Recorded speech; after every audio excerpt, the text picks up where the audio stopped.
Hello everybody and welcome back to another Mythology Monday. Today we are going to be talking about the legends of Hessen, and then next week we're going to talk about the architecture of Hessen. Now, for those of you who don't know, my family is originally from Germany. Now, when I say originally from, I don't mean like my great-grandfather is from Germany. I mean I was born in Germany and we moved here when I was about 2.5 years old. So when I say I'm from Germany, I'm born in Germany and would go back every summer to visit my grandparents until midway through high school when I had to start getting a part-time job in that. But so my family is German and we originate from a small town called Heppenheim in the province of Hessen. So the legends of Hessen are one of the things that actually has inspired quite a few things in my world of Torian. Now I have this book here, which is Sagen, Erhöhlung und Spukgeschichten aus Heppenheim und Umberg. So, long story short, legends, myths, stories, tellings from Heppenheim and the surrounding area. So this is a book my grandmother used to read to me as a small child, and I love it. I stole it, or she gave it to me the last time that I went there, and it has stories about the fortress in my hometown called the Starkenburg, and it talks about a dog called Mylampus and the White Lady. Yeah, a lot of places have a white lady that like haunts everything, but it has some funny pictures in it and that, and so this book is one that I treasure because it was read to me a lot as a child, and while I don't read German as well as I speak it, it's very sentimental to me and I'm thrilled to have it. So today we are going to talk about 3 different stories from Hessen and Heppenheim and the surrounding area that have influenced me or have kind of worked their way a little bit somehow into my story. Part 1 of the 3 that are what in Heppenheim and Hessen has influenced me is my uncle Uwe. So my dad's little brother, Uwe, whose middle name is Bruno, which has found its way into my book. So it wasn't Bruno from We Don't Talk About Bruno, but actually from my uncle's middle name. So my uncle Uwe is a nurse by trade, but he in life is a thespian. And for those of you who don't know, a thespian is an actor. So that's where a lot of my acting talent I think comes from, is my uncle Uwe in that particular part of the family. And so he would do skits, and also he and my aunt, his girlfriend at the time, wife now Martina, started this like group of artists and actors who go around and tell the legends of our area with these beautiful lanterns that hang around the city. Now, the last time we went there, my uncle did this tour for us in English, because my husband only speaks English, he doesn't speak German like I do. And so he did all the stories he could do in English. He took us on a tour and he did them in English for my husband. And so my uncle is very big and very active in this type of bringing stories to life type thing. So my uncle Uwe has very much inspired me and has helped me feel like I can be this weird kind of person, because he's always been really weird and I always thought he was the coolest person in the whole world. So hooray for Uncle Uwe and letting me feel it's okay to be weird. And so he has influenced me a lot, and he's also one of the people who's taught me a lot of the legends and stories of the surrounding area of Heppenheim, which I am eternally grateful for, because having exposed me to these different stories outside of the ones my grandmother would tell me have helped me to be able to delve a little bit deeper into the thinking and the process and that from my book. So he is the #1 thing from Heppenheim specifically that has helped me in my story. Number 2 is my absolute favorite story from when I was a kid that my Oma has told me a bunch of times, and that is Mylampus. Now, Mylampus is the name of the guard dog for the Starkenburg.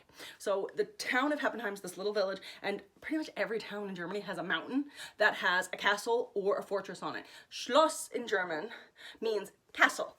Burg means fortress. So we had the Starkenburg, which is like the strong fortress, essentially. And so Mylampus was the guard dog of the Starkenburg when it was built. And so this dog is rumored, he guarded the castle in life, and then one day a robber was trying to dig their way into the mountain under the castle to get in, or under the fortress to get in and rob them. And the dog caught them, and a scuffle ensued, and the dog ended up killing the robber, so they couldn't break into the fortress, but the dog was stabbed by the robber and unfortunately bled to death. So the legend goes that even though the dog has now deceased, he still guards the entire fortress in ghost form.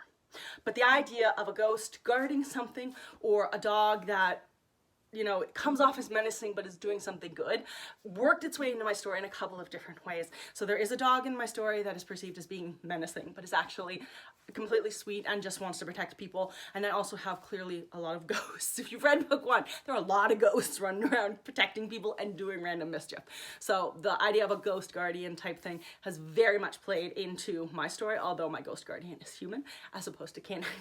And then the last story that has influenced my book is something something called the Felsenmeer giants.